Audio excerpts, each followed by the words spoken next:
High friend, back to my channel. আশা করি তোমরা সবাই খুব ভালো আছো। তোমাদের ভালোবাসে আমিও খুব ভালো আছি। আজকে আমাদের বাড়ি মঙ্গলচণ্ডী পূজা, তো সেই কারণে আজকে সকাল সকালে আমার বর আমাকে উঠিয়ে দিয়েছে আর আমি বিরাস নিয়ে বেরিয়ে গেছি। আগে আমি বিরাস করব, তারপরে যাবতীয় যা কাজ আছে তা করব। তো আমার আজকে উঠতে ইচ্ছা করছিল না। কালকে আমার ঘুম হয়নি, রাত্রে 1:30-2টার সময় ঘুমিয়েছি। তো একটুকু আমার ঘুম হয়নি, আমি উঠতে চাইনি। কিন্তু আমার শাশুড়িরও শরীর ভালো না। কালকে অনেকবার পায়খানা করেছে, তো ওনারও শরীর কমজোরি হয়ে গেছে। তো সে কারণে সকাল সকালে উঠে গেলাম। তো আমার চোখ মুখ দেখে মনে হচ্ছে রাত্রে আমার ঘুম হয়নি, একটুকুনো আমার ভালো লাগছিল না। তো কিন্তু বাড়ির আজকে পুজো যেহেতু, তো সেই জন্য তাড়াতাড়ি উঠতে লাগলো। কারণ বাড়ির ঘরগুলো মুছতে হবে, আর যাবতীয় অনেক কাজ আছে বাড়িতে পূজা হলে যা কাজ থাকে। তো এখানে আগে আমার মেয়েকে আমি খাইয়ে নিব, তারপরে যাবতীয় যা কাজ আছে তা করব। মেয়েকে খাইয়ে দিলে পরে যদি কেউর কাছে দিয়ে দিই তো থেকে যাবে, কিন্তু না খাইয়ে দিলে পরে তো আবার কান্না করবে। তো সেই কারণে আগে আমার মেয়েকে আমি খাইয়ে দিব, তারপরে যাবতীয় যা কাজ আছে তা করব। অনেক কাজ আছে, ঘর মুছতে হবে, থালা বাসন ধুতে হবে, তারপরে পূজার আরও অনেক কিছু বানাতে হবে। তো এখানে আমার মেয়েকে আগে আমি খাওয়াতে বসে গেলাম। আমার মেয়ের মুখটা দেখেছো কেমন করছে, মুখটা লাগিয়ে দিয়েছে খেতে খেতে। আর হাতে পায়ের সিরিজা, মানে এখন হাঁটা শিখেছে তো নতুন নতুন, তো সেই কারণে হাতে পায়ে ধুলাবালি সব সময় শুধু হাঁটতেই থাকে আর মাটিতে খেলে। আমার মেয়ে সব সময় শুধু মাটিতেই খেলবে। তো আমার মেয়ে খেতে চায় না, আমি জোর জবরদস্তি করে খাওয়াই ওকে, অনেক কথাবার্তাতে ভুলিয়ে রাখি তারপরে খাওয়াই, ও খেতেই চায় না।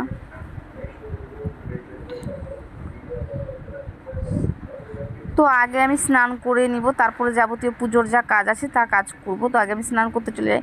তো স্নান করা আমার কমপ্লিট হয়ে গেছে। তো একটা বাড়িতে দুধ নেওয়ার জন্য আমি চলে যাচ্ছি, মানে আমার মাসি সম্পর্কে মাসি হবে, তো মাসিদের বাড়ি দুধ নিতে চলে যাচ্ছি।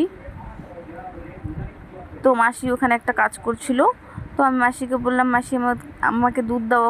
তো মাসি বলল যে বেশি দুধ নেই, অন্য জায়গায় উঠানো আছে। তো আমি বললাম যে যা আছে তাই দাও। তো 1 পোয়া দুধ দিল আমাকে, আর আমি 1 কিলো নিতে চেয়েছিলাম, মানে সুজি করব। তো 1 পোয়াই দুধ দিল, যথেষ্ট। এটা দিয়েই পুজো কমপ্লিট হয়ে যাবে। তো দুধ নেওয়া আমার হয়ে গেল। আর আমি একা আসিনি, আমার সঙ্গে এসেছিলো কাকিমণি, আমার মেয়েকে নিয়ে এখানে দাঁড়িয়েছিল। তো বাড়ি চলে আসলাম। তো বাড়ি এসে রান্না করতে আগে লেগে গেছি। রান্না না করলে পরে আবার আর বাড়িতে যে ছেলেপেলেরা আছে তারা খাওয়ার জন্য পাগল। আমরা মেয়েরাই শুধু উপোস থাকি, আর ছেলেরা ভাত খেয়ে নেয়। তো ওদের জন্য আগে রান্না করছি নিরামিষ, ডাল আর আলু ভাজা করব।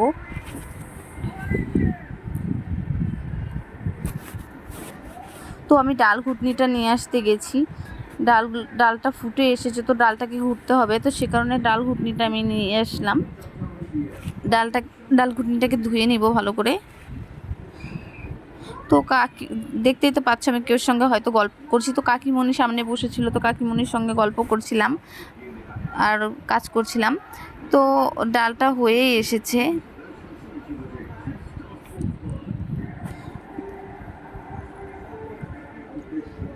তো রান্নাবাড়া এই রান্নাবাড়া কমপ্লিট হয়ে গেলে আবার পুজোর রান্নাবাড়ি সব করতে লাগবে। পুজোর রান্নাবাড়ি আমি গ্যাসেই করব, এই চুলাতে করব না। চুলাতে শুধু বাড়ির রান্নাবাড়ির কাজটাই করব, আর গ্যাসে সব পুজোর জিনিস করতে হবে। তো এখানে সুজি রান্না করছি, আগে সুজি রান্নাটা করে নিই আগে। তো সুজিটাকে ভালো করে নাড়তে হবে, বারে বারে নাড়তে হবে, না নাড়লে পরে আবার দলা দলা ধরে যায়। তো এখানে আমি এই যে ডাল রান্না করেছি,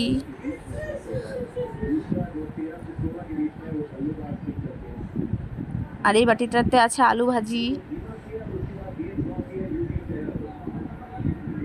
তো সুজিটাকে আবার নাড়া দিই ভালো করে, আঠা আঠা হয়ে এসেছে। আর কাকি শাশুড়ি এখানে লুচির জন্য করছিল, লুচির জন্য আটা ছেনছিল। তো এখানে আমি তেল দিয়ে আগে লুচিগুলো ভাজতে হবে আবার। তো তেলটা ভালো করে গরম না হলে পরে আবার লুচিগুলো ফুলবে না। তো তেলটাকে ভালো করে আগে জ্বালিয়ে নিতে হবে। তো একটা লুচি আমি ছেড়ে দিয়েছি, দুটাও ছেড়ে দিলাম। তো আস্তে আস্তে করে ভেজে নিতে হবে।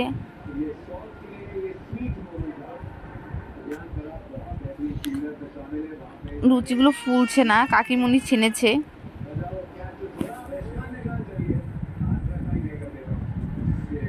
অল্প অল্প ফুলছে, যা করেছে ভালোই করেছে। এটুকুই করে দেয় কে? তো লুচিগুলো ভাজা হয়ে গেলে আমার মেয়ে খুব বিরক্ত করছিল, তো আমার মেয়েকে আমি আগে ঘুম পাড়িয়ে দিলাম। খুব জ্বালাচ্ছিল, খুব কান্না করছিল, আর এদিকে আমি কাজ করছিলাম, পুজোর যাবতীয় যা গুছাচ্ছিলাম। তো আগে আমার মেয়েটাকে দেখো ঘুমানোর কাটিং দেখো, আমার মেয়ের পাছা উঁচু করে ঘুমিয়ে আছে। তো ফাইনালি ব্রাহ্মণ চলে এসেছে, তো আমি রেডি হয়ে গেলাম পুজো করার জন্য। আমি শাড়ি পরে নিয়েছি।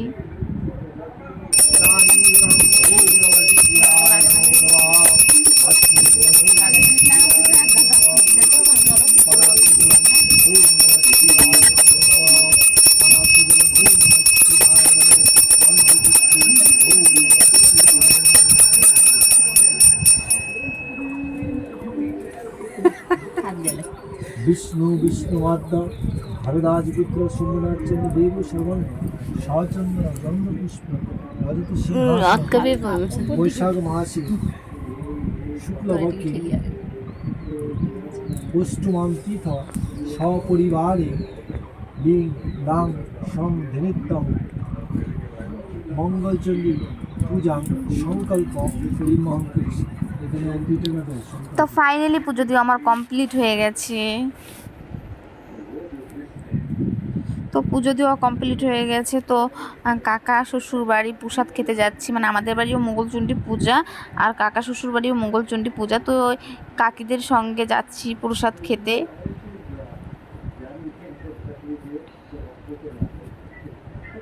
না গেলে আবার রাগ করবে। তো এটা কাকা যে এটা কাকা শ্বশুর বাড়ি। এই যে সাইকেল আর ওই যে দেখতে পাচ্ছ চেয়ারগুলো। তো কাকা শ্বশুর বাড়ি পরে যাবো, আগে ঠাম্মি বললো কি যে আমাদের বাড়ি আগে আয়। ঠাম্মি বলে লুচি আর সুজি করেছে, তো আমাদেরকে খাওয়াবে। তো সে কারণে আগে এই ছোটো কাকা শ্বশুর বাড়ি আসলাম, ঠাম্মিদের বাড়ি। তো এখানে এসে আমার মেয়ে আর সুস্থ নেই, নতুন নতুন হাঁটা শিখেছে। তো দু হাতে দুটো লাঠি নিয়ে লাঠি খুঁজছে শুধু, আর খুব বিরক্ত করছিল আমাকে। তো বেশিক্ষণ আমি থাকতে পারিনি। আবার এখান থেকে আবার মেলায় যাব। একটা মেলা আছে আমাদের এখানে, মুসলিমদের মেলা। তো সেই মেলাটায় যাব। তো সেই কারণে তাড়াতাড়ি করছি যে তাড়াতাড়ি চলে যাব। তো আমার মেয়ে এখানে খুব বিরক্ত করছিল, নতুন নতুন হাঁটা শিখেছে, তো পিছনে পিছনে চলে যাচ্ছিল, কলপার যাচ্ছিল। তো ফাইনালি রেডি হয়ে গেছি মেলায় যাওয়ার জন্য। আমাদের এখানে মেলা আছে, তো যাচ্ছি আমরা বাইকে করে মেলায়। আমি আছি আর আমার বর আর আমার দেওর, তো আমরা সবাই মিলে মেলায় যাচ্ছি।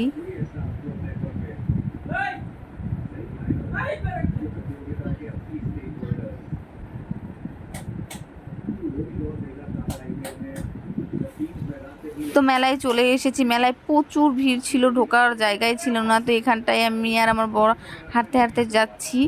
তো যেতে যেতে এখান দিয়ে যখন ওই ট্রেনগুলো যে আসছে, ট্রেনগুলো দেখে ভয় পেয়ে গেছি। তো একটা আইসক্রিম খাচ্ছি আর আমার মেয়ের জন্য যে ওটা নিয়েছি। তো মেলা ঘোরা হয়ে গেছে, এই যেটা দেখে তখনকার ভয় পেয়ে গেছিলাম আমি। তো মেলা ঘোরা কমপ্লিট, আমরা এখন বাড়ি চলে যাচ্ছি।